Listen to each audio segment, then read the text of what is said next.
6 जनवरी, पटना की ठंडी सुबह।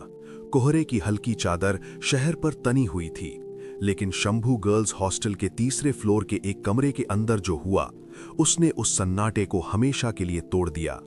दरवाजा अंदर से बंद, खिड़की की कुंडी जमी हुई, मोबाइल साइलेंट मोड पर और बिस्तर पर पड़ी एक 18 साल की नीट अभ्यर्थी बेहोश, जैसे किसी ने उसकी चेतना छीन ली हो।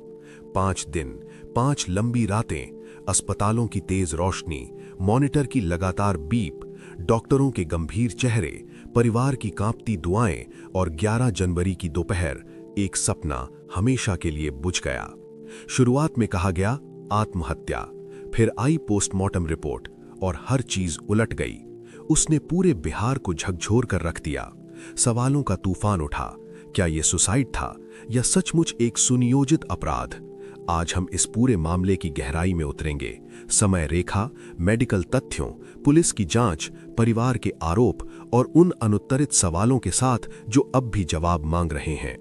एक रिक्वेस्ट है आपसे, अगर आपने अभी तक हमारे चैनल को सब्सक्राइब नहीं किया है तो प्लीज सब्सक्राइब कर लीजिए और बेल आइकन दबा दीजिए ताकि वीडियो आते ही सबसे पहले आप देख सकें।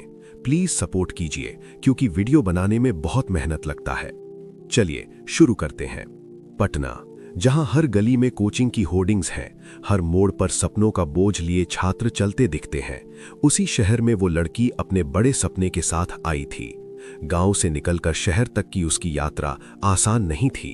परिवार साधारण, लेकिन हौसले असाधारण। उसने नीट में अच्छा स्कोर किया, बीडीएस सीट मिली, लेकिन उसने पिता से कहा, मैं संतुष्ट नहीं हूं, मुझे एम्स जाना है, मुझे सर्जन बनना है। पिता ने मुस्कुराकर कहा, तू बस पढ़, बाकी हम संभाल लेंगे। यही भरोसा उसे पटना तक लाया। हॉस्टल का कमरा छोटा था, लेकिन दीवारों पर चिपके टाइम टेबल, एनाटॉमी के चार्ट और मोटिवेशनल कोट्स उसके बड़े सपने की गवाही देते थे। रूममेट्स के अनुसार वो अनुशासित थी, रात में देर तक पढ़ती, सुबह जल्दी उठती। 5 जनवरी की शाम वो जहानाबाद से लौटी, स्टेशन से उतरी, सीसीटीवी में दिखी, ऑटो लेकर हॉस्टल पहुंची। रात 9 बजे पिता से बात हुई, मैं पहुंच गई हूं, खाना खा लिया, आप चिंता मत करिए। आवाज सामान्य, कोई घबराहट नहीं। लेकिन 6 जनवरी की सुबह दरवाजा नहीं खुलता। स्टाफ पहले हल्के में लेता है, शायद देर तक पढ़ी होगी। फिर दोबारा दस्तक, फिर फोन कॉल, फिर बेचैनी। करीब घंटे भर बाद दरवाजा तोड़ा जाता है। वो बिस्तर पर अचेत पड़ी है। कमरे में कुछ दवाइयों के खाली पत्ते दिखते हैं, कोई सुसाइड नोट नहीं। तुरंत पास के निजी क्लिनिक ले जाया जाता है, वहां से दूसरे अस्पताल, फिर तीसरे अस्पताल। 5 दिन वेंटिलेटर सपोर्ट, बीच बीच में हल्की हरकत की खबर, लेकिन बयान लेने की नौबत नहीं आती। 11 जनवरी, डॉक्टर हाथ खड़े कर देते हैं। पुलिस का शुरुआती बयान आता है, कमरे से नींद की गोलियों के पत्ते मिले, मोबाइल सर्च हिस्ट्री में नींद की गोली का असर जैसे शब्द, यूरिन में स्लीपिंग पिल के तत्व, सीसीटीवी में जबरन प्रवेश का कोई संकेत नहीं। एएसपी अभिनव कुमार कहते हैं, मामला प्रथम दृष्टया आत्महत्या का प्रतीत होता है। महिला थाना प्रभारी रोशनी कुमारी भी यही रुख दोहराती हैं। केस लगभग निष्कर्ष की ओर बढ़ता दिखता है। फिर पोस्टमार्टम होता है, वीडियोग्राफी के साथ। रिपोर्ट सामने आती है, गर्दन और कंधों पर नाखून जैसे गहरे निशान, छाती के पास खरोंच, पीठ पर नीले दाग और प्राइवेट पार्ट में ताजा चोट व ब्लीडिंग। टिप्पणी, फोर्सफुल पेनिट्रेशन की संभावना से इनकार नहीं किया जा सकता, यौन हिंसा को रूल आउट नहीं किया जा सकता। यही वो लाइन थी जिसने पूरे केस की दिशा बदल दी। जो मामला अब तक सुसाइड कहा जा रहा था, अचानक संभावित अपराध बन गया। लेकिन सच क्या था? रिपोर्ट की कॉपी जब परिवार के हाथ में पहुंची तो घर में सन्नाटा छा गया। पिता बार बार एक ही लाइन पढ़ते रहे, यौन हिंसा को रूल आउट नहीं किया जा सकता। उनकी आंखों में आंसू थे, लेकिन आवाज में गुस्सा। उन्होंने कहा, अगर ये आत्महत्या थी तो ये चोटें कैसे आईं? अब जांच की रफ्तार बदलती है।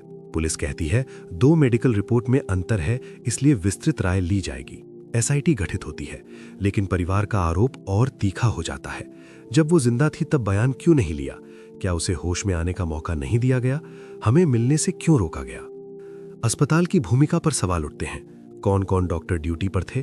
किसने पहली बार मेडिकल एग्जामिनेशन किया? शुरुआती रिपोर्ट में यौन उत्पीड़न का जिक्र क्यों नहीं? क्या जांच सही तरीके से हुई? क्या सैंपल सुरक्षित रखे गए? क्या चेन ऑफ कस्टडी में कोई कमी थी? इधर पुलिस डिजिटल सबूतों की तरफ जाती है। मोबाइल की फॉरेंसिक जांच, डिलीट किए गए message, call log, chat history, social media inbox. क्या किसी ने धमकी दी थी? क्या कोई ब्लैकमेल? क्या कोई अनजान नंबर बार बार कॉल कर रहा था? कॉल डिटेल रिकॉर्ड खंगाले जाते हैं। रात 9 बजे पिता से बात, उसके बाद कुछ इंटरनेट सर्च, फिर अचानक सन्नाटा।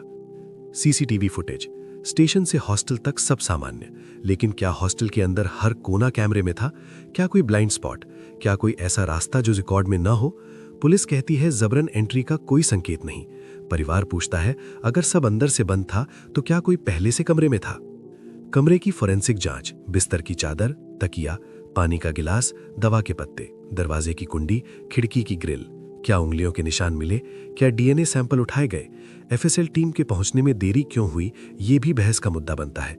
पुलिस कहती है प्रक्रिया के अनुसार सब हुआ। परिवार कहता है हर घंटा कीमती था। हॉस्टल संचालक की गिरफ्तारी के बाद नए सवाल उभरते हैं। क्या सुरक्षा में लापरवाही थी? क्या विजिटर रजिस्टर सही रखा गया? क्या किसी ने 5 जनवरी की रात या 6 जनवरी की सुबह कुछ असामान्य देखा?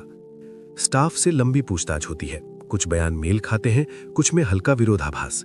शहर में गुस्सा बढ़ता है। कारगिल चौक पर धरना, हाथों में तख्तियां, न्याय दो, सच्चाई सामने लाओ। सोशल मीडिया पर बहस, कुछ लोग कहते हैं आत्महत्या, कुछ कहते हैं साफ साफ अपराध, लेकिन सच्चाई अब भी कागजों और रिपोर्टों के बीच उलझी है। अब केस 3 धुरी पर घूम रहा है।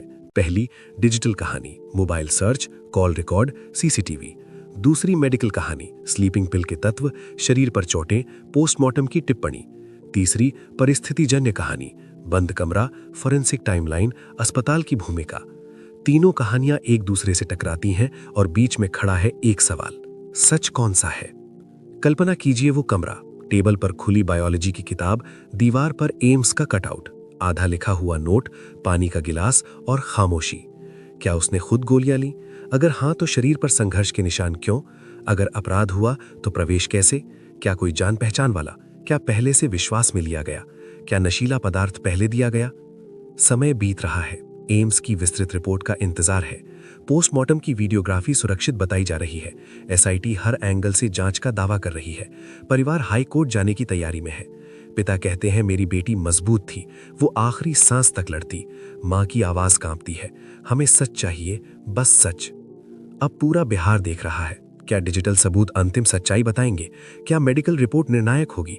क्या अदालत में हर कड़ी मजबूती से रखी जाएगी, या कहीं कोई छोटी सी चूक सच को धुंधला कर देगी?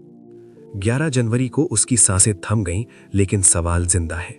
ये सिर्फ एक परिवार का दर्द नहीं, ये उन हजारों छात्रों का डर है जो सपनों के साथ शहरों में आते हैं। आज भी वही प्रश्न हवा में तैर रहा है। क्या ये आत्महत्या थी या एक सुनियोजित अपराध? क्या जांच की हर परत खुलेगी?